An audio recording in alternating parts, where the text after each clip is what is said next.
We assure the general public, and particularly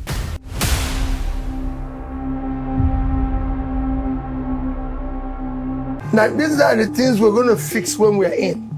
You cannot fix any. Nobody, nowhere in the world, have anybody been able to bring a change from the outside. To understand how we got here, we have to go back to December 10, 2025. For months, the founders of the Nigeria Democratic Congress, NDC, had been locked in the legal battle with INEC. Registering a new political party in Nigeria has long been viewed as a difficult process, with critics arguing that it often favors the political establishment. Led by its national chairman, Senator Moses Cleopas Zuwege, the NDC took the matter to court. On that December day, a federal high court ordered INEC to register and recognize the party, giving it the legal standing it had been seeking. For some political observers, that ruling may have triggered alarm bells. Unlike many newly registered parties, the NDC appeared to be attracting interest from politicians dissatisfied with the major parties.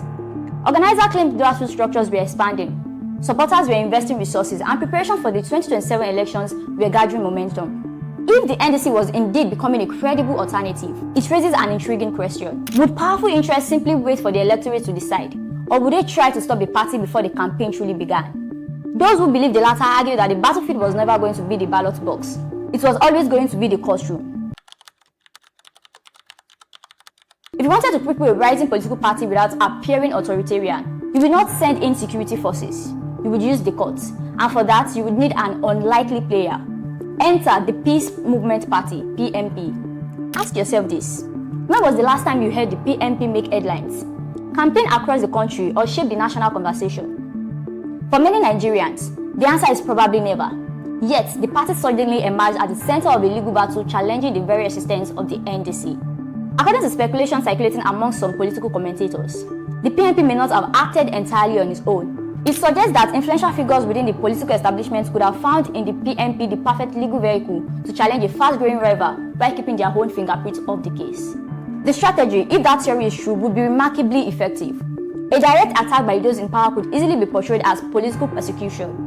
But if a relatively obscure political party argued that its own legal rights had been violated, the dispute would appear to be nothing more than an ordinary disagreement between political parties.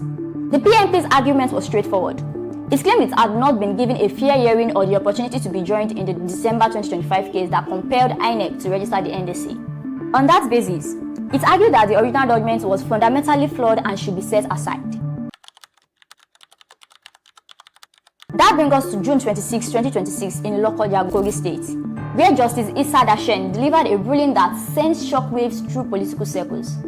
The court agreed with PMP's arguments, declaring that the December 2025 judgment was flawed because affected parties had not been given a fair hearing. As a result, the earlier ruling that led to the NDC's registration was set aside. To supporters, the timing is what raises eyebrows. The decision came just as political parties were strengthening their structures ahead of the 2027 elections. If the NDC had been gaining momentum, this ruling could not have come at a more disruptive moment, leaving candidates and supporters uncertain about the party's future. Was it simply a court correcting a legal error, or was the timing part of a broader strategy to derail a rising political force before the campaign truly began? That question is at the heart of the conspiracy. The NDC's response was swift. Senator Moses Cleopas Zuwege rejected the ruling, describing it as an attempt to undermine Nigeria's multi-party democracy, and directed the party's legal team to challenge the decision at the Court of Appeal. The party also argues that the judgment did not expressly order the NDC's deregistration. According to its interpretation, the NDC remains a legally registered political party unless a higher court rules otherwise. Then came what some observers see as a strategic counterattack. The NDC introduced a strict anti-defection policy for its 2027 candidates. Supporters believe the move was designed to prevent panic and stop members from abandoning the party while the legal battle continues. This was more than a party policy.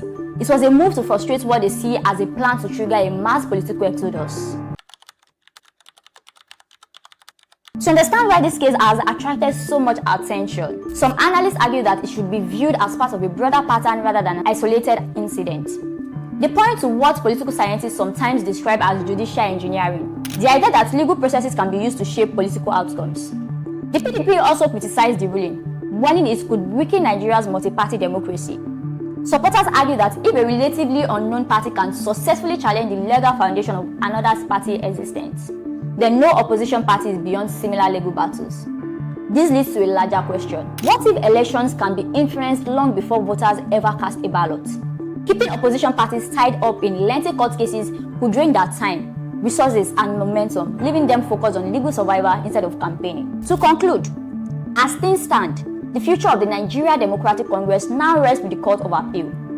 Senator Moses Klopa-Zuwoge and his legal team are challenging the ruling, while candidates and supporters wait to see whether the party's political future can be restored. So what really happened? Was it simply a court correcting a procedural error, or was it a part of a much larger strategy to weaken a rising political force before the 2027 elections?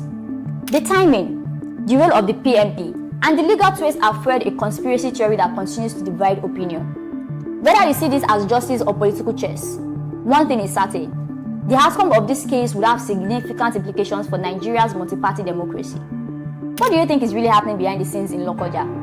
Is the NDC the victim of political sabotage, or is this simply the legal process at work? Share your thoughts in the comments and let me know whether you think the party will succeed on appeal. If you enjoyed the deep dive, don't forget to like this video, subscribe, and turn on notifications. Thanks for watching, and remember, sometimes the biggest battles are fought long before election day. See you next time. Bye for now.